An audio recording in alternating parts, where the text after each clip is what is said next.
Hello friends, welcome to path of study 2.0। Friends, इस video में गुप्त वंश को डिटेल में डिस्कस करने वाले हैं। गुप्त वंश की स्थापना श्री गुप्त ने की थी। श्री गुप्त के उत्तराधिकारी घटोत्कच गुप्त थे और इसके बाद चंद्रगुप्त प्रथम उत्तराधिकारी बनते हैं। चंद्रगुप्त प्रथम के बाद समुद्रगुप्त उत्तराधिकारी बनते हैं।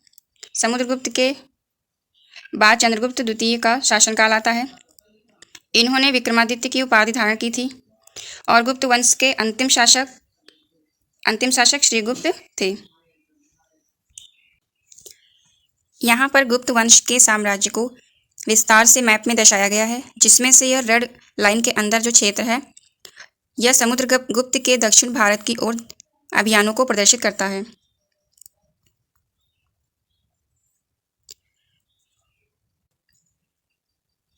आइए अब सभी फैक्ट्स को one liner question answer form में देख लेते हैं। यहाँ पहला क्वेश्चन दिया गया है, गुप्त वंश का संस्थापक कौन था? श्रीगुप्त था। गुप्त किसके सामंत थे? कुषाणों के सामंत थे। गुप्त शासन के दौरान ऐसा व्यक्ति कौन था जो एक महान खगोल विज्ञानी और गणितज्ञ था? वह था आर्यभट्ट। गुप्त शासकों की सरकारी या दरबारी भाषा थी संस्कृत। इतिहासकार V.A. स्मिथ ने किसकी विजयों से प्रभावित होकर उसे भारत का नेपोलियन कहकर पुकारा है? तो वह थे समुद्रगुप्त को। गुप्त वंश का वह राजा कौन था जिसने हूणों को भारत पर आक्रमण करने से रोका? तो वह राजा स्कंदगुप्त थे। गुप्त राजवंश किस लिए प्रसिद्ध था? कला एवं स्थापत्य के लिए। अजंता कलाकृतियाँ गुप्त काल से संबंधित हैं। कवि कालिदास किसके राजकवि थे? तो वे राजकवि थे चंद्रगुप्त द्वितीय अर्थात विक्रमादित्य के। अजंता चित्रकारी की विषय वस्तु किससे संबंधित है? तो यह संबंधित है बौद्ध धर्म से। उत्तर गुप्त युग में जो विश्वविद्यालय प्रसिद्ध हुआ वह था नालंदा। एरण अभिलेख का संबंध किस शासक से है? भानुगुप्त से। फाहयान किसके शासनकाल में भारत आया था? चंद्रगुप्त द्वितीय के शासनकाल में। भारतीय संस्कृति का स्वर्ण युग था गुप्त काल। फाहयान कहाँ का निवासी था? तो वह चीन का निवासी था। सेतु बंध का रचनाकार प्रवरसेन था। प्रवरसेन द्वितीय किस वंश का शासक था? वाकाटक। किस गुप्तकालीन शासक को कविराज कहा जाता है? समुद्रगुप्त को। फाहियान ने किनके राज्यों को देखा? तो फाहियान ने चंद्रगुप्त, विक्रमादित्य एवं हर्षवर्धन के राज्यों को देखा था।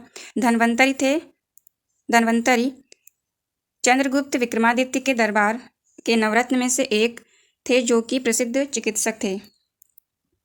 गुप्तकालीन शासन प्रणाली किस प्रकार की थी? राजतंत्रात्मक। गुप्त स्थापत्य कला का सर्वोत्कृष्ट मंदिर कौन है? देवगढ़ का दशावतार मंदिर। अजंता की गुफाओं में किन गुफाओं का निर्माण गुप्त काल में हुआ था? तो गुफा नंबर 16, 17 और 19 गुप्त काल में इनका निर्माण हुआ था। अमरकोश के लेखक अमर सिंह किस शासक के दरबार से जुड़े थे? तो वह जुड़े थे चंद्रगुप्त द्वितीय के। गुप्त संवत को प्रारंभ करने का श्रेय किसे दिया जाता है? चंद्रगुप्त प्रथम को। मिहिर कुल का संबंध था हूण से। गुप्त राजा जिसने विक्रमादित्य की पदवी ग्रहण की थी वह राजा थे विक्रमादित्य अर्थात चंद्रगुप्त द्वितीय। गुप्त काल में उत्तर भारतीय व्यापार किस पत्तन से संचालित होता था? यह ताम्र लिपि से। गुप्त शासकों द्वारा जारी किए गए सिक्कों चांदी के सिक्के कहलाते थे रूपक। किस गुप्त शासक को नालंदा विश्वविद्यालय का संस्थापक माना जाता है? कुमारगुप्त को। यहाँ पर गुप्तकालीन मंदिर दिए गए हैं और उनके स्थल दिए गए हैं। विष्णु मंदिर यह जबलपुर मध्य प्रदेश, इसका स्थान है तिगवा। शिव मंदिर नागौदा मध्य प्रदेश। पार्वती मंदिर नचना कुठार मध्य प्रदेश। दशावतार मंदिर देवगढ़ ललितपुर उत्तर प्रदेश। शिव मंदिर खोह नागौद मध्य प्रदेश। भीतरगांव का मंदिर भीतरगांव कानपुर उत्तर प्रदेश। लक्ष्मण मंदिर ईंटों द्वारा निर्मित है। सती प्रथा का पहला उल्लेख कहाँ मिलता है? तो यह मिलता है एरण अभिलेख से।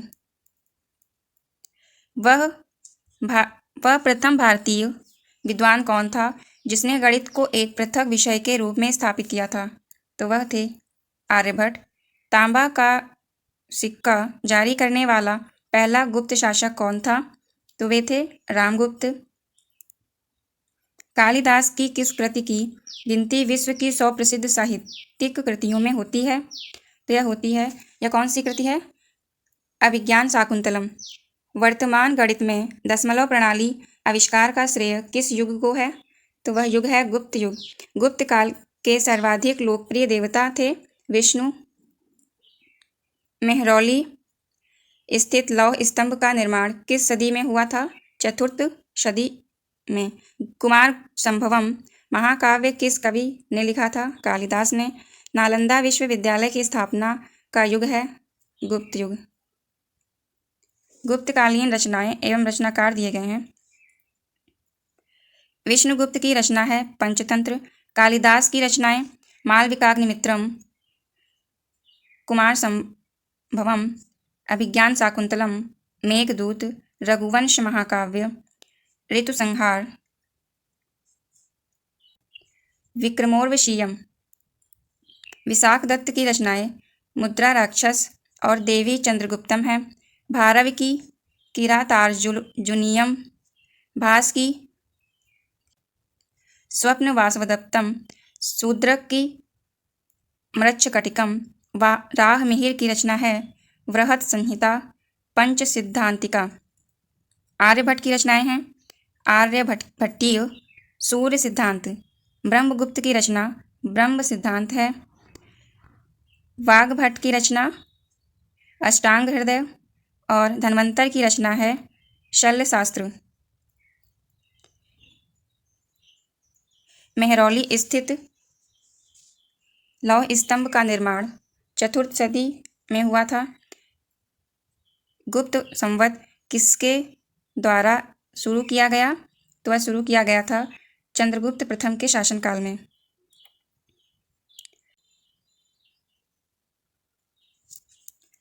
प्रयाग प्रशस्ति अभिलेख का लेख हरिशेण किस शासक का दरबारी कवि था? तो वह समुद्रगुप्त के शासक का दरबारी कवि था। गुप्त काल को प्राचीन भारत का क्लासिकल युग क्यों कहा जाता है? क्योंकि यह युग कला व साहित्य के क्षेत्र के अपने चरमोत्कर्ष पर पहुंच गया था। सारनाथ के धमेक स्तूप का निर्माण किस काल में हुआ? सारनाथ के धमेक स्तूप का निर्माण किस काल में हुआ? तो यह गुप्त काल में हुआ था। गुप्त वंश का प्रथम और अंतिम शासक कौन था? तो प्रथम शासक श्रीगुप्त और अंतिम शासक विष्णुगुप्त थे। प्राचीन भारत में सामंती व्यवस्था का अभ्युदय देखा जा सकता है। सैनिक अभियानों में सामंती व्यवस्था का पर्याप्त विस्तार हुआ था गुप्त काल में। विशाखदत्त का संबंध नाटक से है। वाराहमिहिर का संबंध खगोल विज्ञान से है। चरक का संबंध चिकित्सा से है और ब्रह्मगुप्त का संबंध गणित से है। चंद्रगुप्त के काल में विद्या कला साहित्य का महान केंद्र कौन था? उज्जैन था। गणित में दशमलव प्रणाली के आविष्कार का श्रेय किस युग को है? तो यह गुप्त युग को है। किस गुप्त शासक ने अपने सिक्कों पर अपने को वीणा बजाते हुए आकृति में अंकित करवाया था? तो यह अंकित करवाया था समुद्रगुप्त ने। शून्य का आविष्कार ब्रह्मगुप्त ने किया था। किस गुप्त शासक ने दक्षिणा पथ में स्थित 12 राज्यों पर धर्म विजय की थी? तो वे थे समुद्रगुप्त ने। किस अभिलेख के आधार पर चंद्रगुप्त द्वितीय के राज्यारोहण का वर्ष 375 ईस्वी निर्धारित किया गया था? तो वह निर्धारित किया गया था मेहरौली लौह स्तंभ लेख से। गुप्त काल की स्वर्ण मुद्राओं को अभिलेखों में क्या कहा गया है? दीनार कहा गया है। समुद्रगुप्त के उत्तराधिकारी चंद्रगुप्त द्वितीय का दूसरा नाम क्या था? तो दूसरा नाम उनका देवगुप्त था। किस गुप्त शासक ने गुप्त मुद्रा प्रणाली की शुरुआत की थी? समुद्रगुप्त ने। सर्वप्रथम किस गुप्त शासक ने चांदी के सिक्के जारी किए थे? तो चंद्रगुप्त द्वितीय ने जारी किए थे। गुप्त काल के सामान्यतः कितने अभिलेख उपलब्ध हैं? 42 अभिलेख उपलब्ध हैं। गुप्त संवत कब शुरू हुआ? तो यह शुरू हुआ 319 से 320 ईस्वी में। मौर्यों द्वारा निर्मित प्रसिद्ध सुदर्शन झील की रुद्र दामन प्रथम ने मरम्मत करवाई थी। इतिहास में इसके बाद किस गुप्त शासक ने इस झील की मरम्मत करवाई? तो वे थे स्कंदगुप्त। किस गुप्त शासक को उसके सिक्कों पर बीड़ा बजाते हुए दिखाया गया है?